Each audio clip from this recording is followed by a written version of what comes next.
Hello, everybody, and welcome to the Ringside Ramblers podcast. I'm Alex, and I'm joined on this episode by Alfonso. And for this episode, we will be reviewing Survivor Series WarGames 2024. But before we do that, please, everybody, subscribe to the Ringside Ramblers on YouTube. It really helps the channel. And please do hit that like button. But without further ado, let's jump in and review Survivor Series. So we're gonna no hanging about here. Welcome to the show, Alfonso. Are you ready to Thank ramble you, about thank you. Survivor Series? I'm ready to ramble about Survivor Series. I think it's going to be a little bit weird because normally the first match on a card has to be great, and the women's War Games match wasn't great. No, it wasn't. So we had the babyface team, Team Rhea Ripley versus Team Liv Morgan, and this wasn't great, really. I'll give it its due. The last 5-10 minutes were quite good. Once Rhea and Liv got in there, Rhea and Liv were the final people to enter for their teams. Once they got in, it did pick up, and we got a really cool finish. But like the first 20-30 minutes of the match were just dull. They started off with Nia Jackson Bailey, which to me was just it seemed like the wrong move. But why would you start with a powerhouse? Surely you'd start with like, you know, a fast, durable worker like um Candice LeRae, for example. Why start with Nia Jax? And Nia Jax seemed lost. You could clearly hear Bailey and Naomi calling spots out to her. Um, I have a feeling like they changed the match that day because she was very, very lost. Like they were calling all the spots for her. It was really weird. yeah, you could hear Bailey call like numerous spots for her, and she was just sort of walking around, trying to dominate the baby faces with some of the worst looking chair shots I've seen in a long, long time. Like Hulk Hogan WCW would have been proud of those. They were just feeble looking chair shots. And The they only the I think the only good thing about that match is that the Tiffany Stratton thing, like her trying to cash in inside the cell, was good. That was That was good. brilliant. That was a And fantastic then spot. Yeah. the riptide on the table was a great spot to finish the match. But to be honest, like to open the card, it wasn't that great. But gladly, the second match of the night was freaking perfect. You know why? Because I predicted it all. I knew they were going with Nakamura. I was so sure they were doing something with Nakamura. You can hear our episode. And it was weird because you can see LA Knight like being like a little bit lost. Like he knew he was going to lose that night. And that's okay because you can tell that the heel is inside his head or something like that. And that's a story I want to explore a little bit more because I don't like my baby faces to be just baby faces. They can be human, they can have errors, they can lose a match from time to time. So LA Knight can lose a match against Nakamura and try to gain it again because in wrestling, the money is on the chase. So that's why I love that second match. Interesting take, Alfonso. I'm just going to quickly circle back to the women's war game because I didn't actually say who won the match. So Team Rhea won the match. As you said, Rhea hit a riptide on Liv Morgan through the table and pinned her 1, 2, 3. So it seems as if Rhea may be in line for another shot at the women's title. Quick shout out to Io Sky, who was incredible, did a back moonsault off the top of the cell with a trash can on her head, and Tiffany Stratton also shone in that match. Just quickly before we mention LA Knight and Shinsuke Nakamura, which, as you said, was the second match of the card. And we have a new United States champion, seemingly out of nowhere. Nakamura, in his new heel persona. I mean, he was a heel last time we saw him, but this is like a darker kind of persona he's got. And I think it's really cool. I looked on social media. I don't know if you saw it, Alfonso. Nakamura was getting a lot of shit for winning this match. But that's because LA Knight is one of the most loved baby faces. So it's Yeah. good. You need that kind of reactions to a heel winning a title from out of nowhere. Yeah, yeah, yeah, absolutely. The match was fine for what it was. They worked well together, and Nakamura dropped Knight on the steel sort of connection in the middle of the two rings, and then hit a Kinshasa for the win. I hope they do something substantial with Nakamura moving forward. And like you said, LA Knight will still be really, really over as a babyface, and he can chase it back. So we'll move on to the next match, which was the triple threat match for the Intercontinental Championship. Bron Breakker against Sheamus and Ludwig Kaiser. Now, for me, up to this point, this was the best match on the show. This was For me, I think he's the match of the night. really, yeah. Yeah. I mean, we'll talk about the main event in a little bit, but this match was just all action. Like all three guys shone. They all looked really good. The crowd were going absolutely ballistic for Sheamus. He was like the most over guy on the entire night. They really wanted to see him win the Grand Slam, which has eluded him for the past few years. Bron Breakker was incredible. He did this like flying shoulder tackle on the outside of the ring. Amazing. Amazing. Absolutely incredible. He like flew like 10 feet through the air to hit Kaiser. Kaiser was great in the like chicken shit heel roll where he would he would try and sneak attack Sheamus and Bron Breakker, but like when he was doing his offense, he looked strong as well. So I say chicken shit, but he also looked strong. Like he wasn't booked to be this third guy in the match. He was as equal as the other two. But you And know something? You know something that like I think the reactions to Sheamus in this match just have to mean something. yeah, Sheamus go after the Intercontinental Championship at WrestleMania, please, and let yeah. him win it. Will they capitalize on that reaction and push him? Because they've been telling this story for like 2 years now. It's the only championship Sheamus has never won. If he wins it, he wins the Grand Slam. I think it's a great story and will be a huge moment at WrestleMania if they push forward with it. So yeah, I'm with you, Alfonso. And any other comments on this match? I just want to say it was amazing. Like for me, really was a fast-paced match. Sheamus was very close to win that match many, many times, but the future of wrestling is Braun Breaker, man. That guy knows and understands wrestling. But to be honest, I want him to go a little bit more Steiner. You had a Yeah. triple threat, and he didn't do the promo. He didn't do Steiner's match. That's my only complaint. But yeah, I want to see him still on my main events. I want to see him having more matches. I want to see him have like a ladder match. I want to see that guy go crazy in a stipulation match because I think he's going to be amazing. I know Elimination Chamber is far, far away, but I want to see Braun Breaker in Elimination Chamber. Do an elimination chamber for the Intercontinental title and have him spear and eliminate all five guys. Like, I would completely buy that from Bron Breakker. He is an absolute machine and he is the future. And as you probably established by what we've been saying, he did retain his Intercontinental title by pinning Sheamus, I believe it was, after a spear to Yeah, both yeah. guys. Yeah, fantastic match. So the next match was the World Heavyweight Championship match. Damian Priest versus Gunther.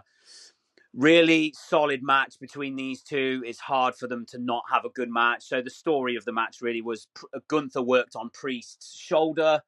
Priest with a comeback. Then Priest sold the shoulder on the outside, and Finn Balor came out while the ref was distracted by or tending to Gunther.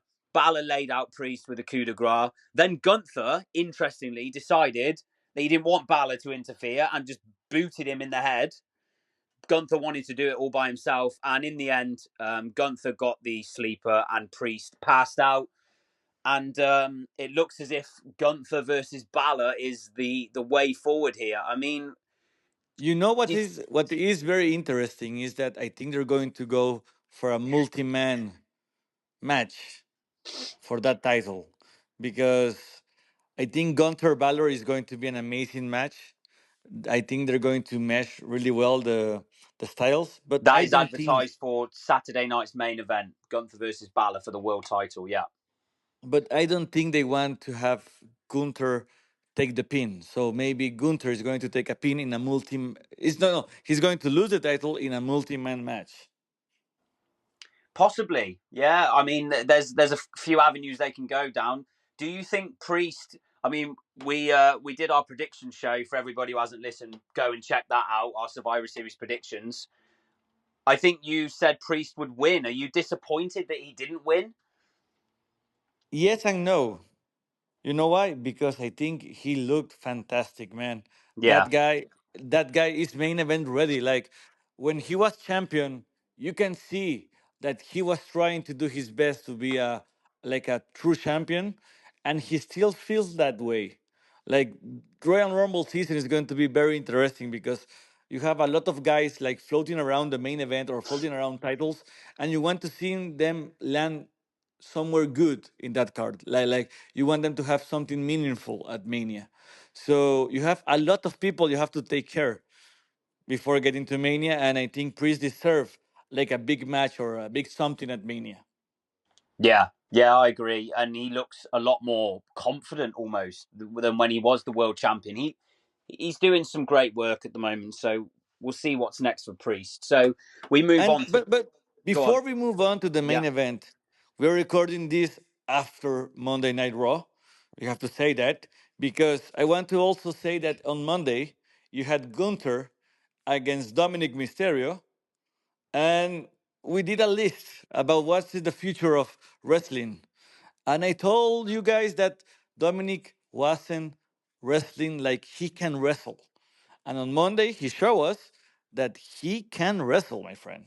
The crowd were cheering for Dominic Mysterio during that match And that's everything we need to say about that. We can because move of up to how the well main he was event. wrestling. Yeah, Yeah. yeah, yeah. No, he could be the future as well as someone like Bron Breakker. So yeah, we'll move on to the main event, Alfonso, and it was the men's War Games match. It was OG Bloodline versus the New Bloodline.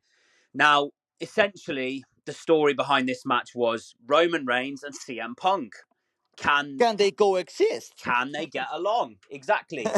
And it started with Punk was about to head out to the ring, entrant second or third for his team, and Roman put an arm out and stopped him and said to Sami Zayn to go to the ring. Then, when it was Roman's turn to go out, Punk brushed past him and went to the ring himself. And you think, okay, and they were teasing tension all night.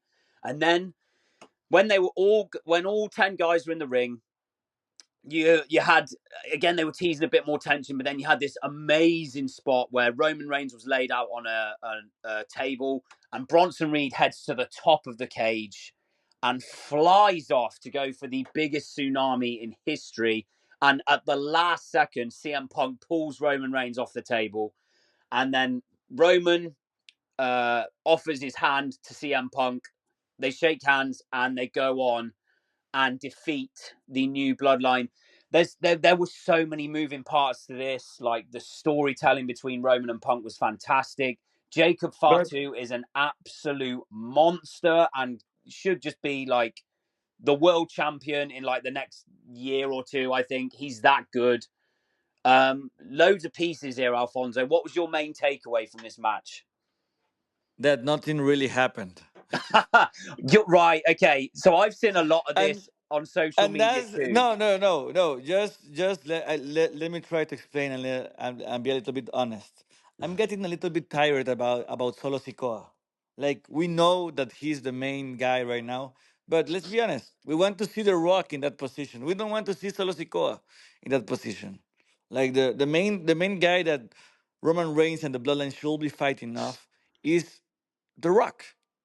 Is not Solo Sikoa, and that's the truth. So like yeah, the Punk and Roman Reigns is very interesting because they're building something for the future. Because on Monday, CM Punk went back and had an altercation with Seth Rollins.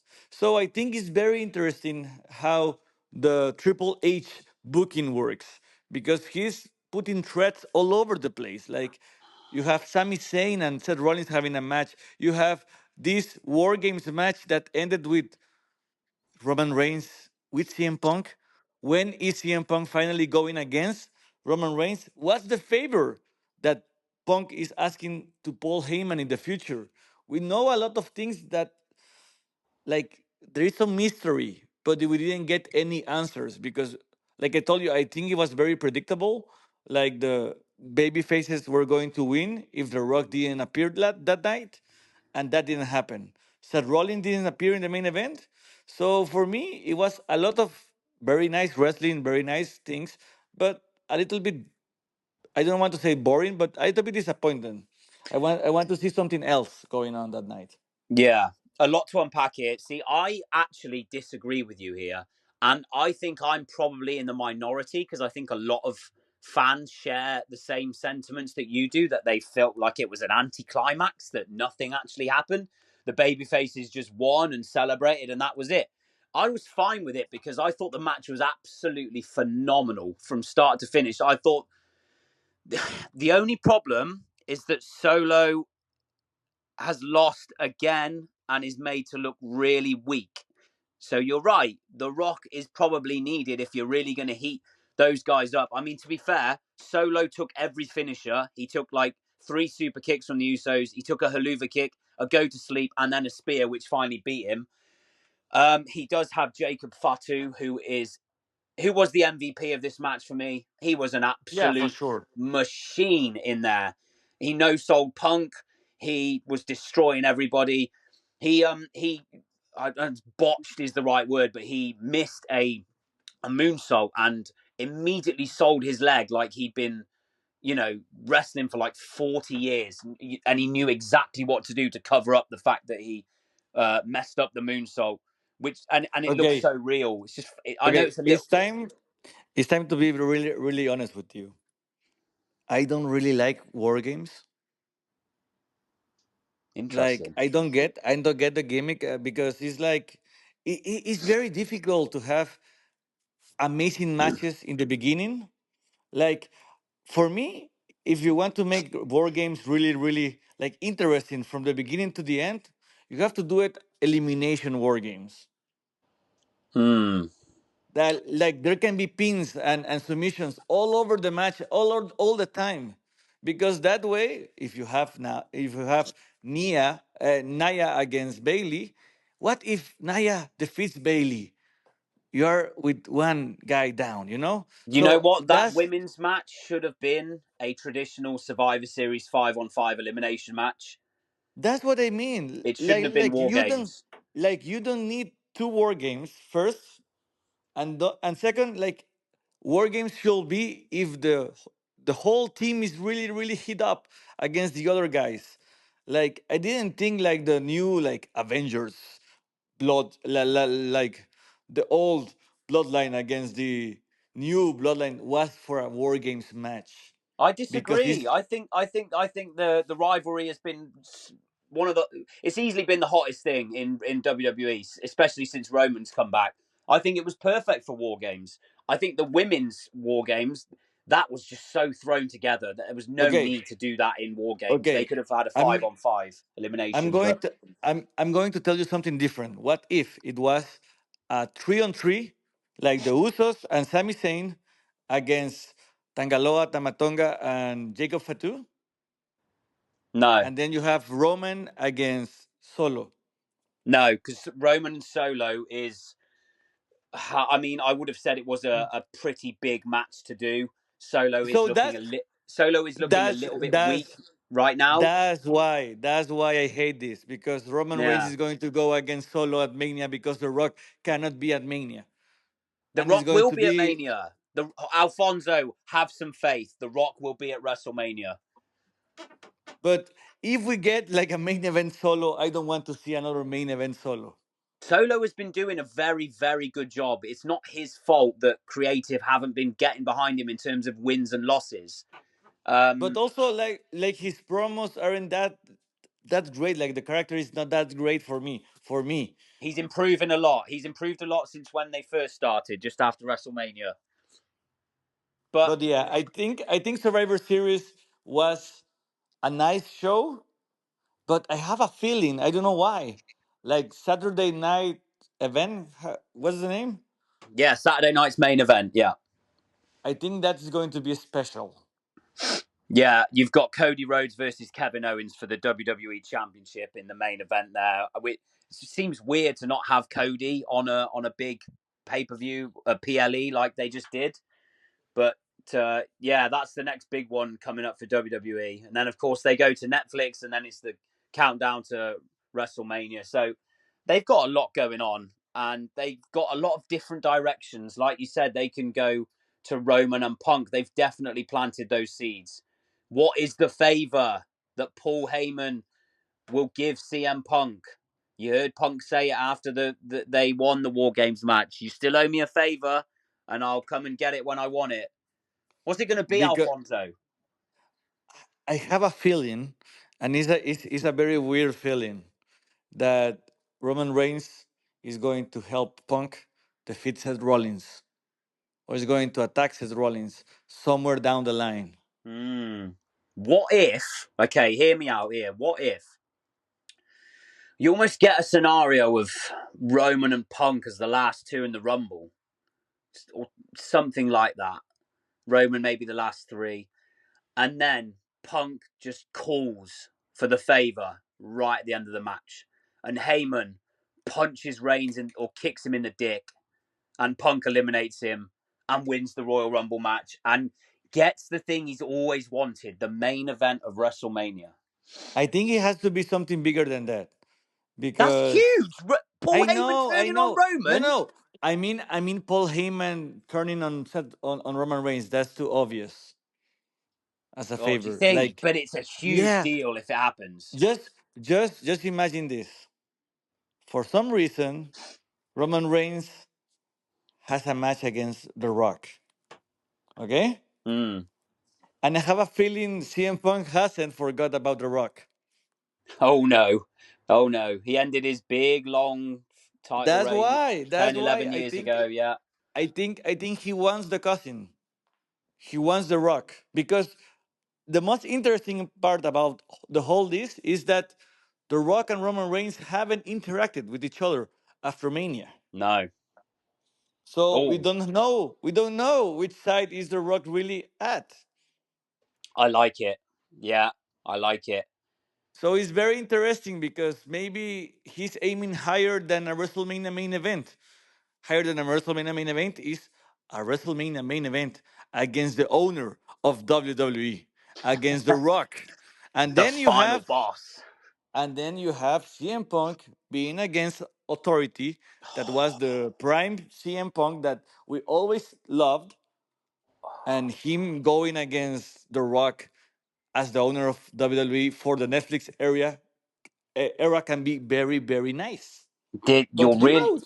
you're really selling this to me because although it doesn't make a lot of sense at the moment, they could make it make sense because the last time we Exactly. saw Rock, he interacted with Cody, so the natural thing there is to go for Rock and Cody. But do you know what, Alfonso? I think what we're going to have to do is we're going to have to fantasy book our WrestleMania card in the next few weeks and months, and make that into a show, which we'll hopefully do for everybody. Um, So let's hope that people enjoy this episode. Please subscribe and like, because we're going to do more episodes from here to the end of the year. We're going to have the awards for the Wrestling Ramblers. We're going to have a lot more wrestling from here to the end of the year. So please subscribe, give us a like, and I hope that everybody enjoy listening to us, because we enjoy talking about wrestling. Yeah, absolutely, Alfonso. Couldn't have said it better myself. Thank you to everybody out there who has listened and who has subscribed. And thank you, of course, to you, Alfonso, for joining me on this episode. A few differences of opinion, but that's what wrestling is all about. So thank you very much as always. And we will see everybody next time for another Ringside Ramblers podcast. Ciao, everybody. Ciao.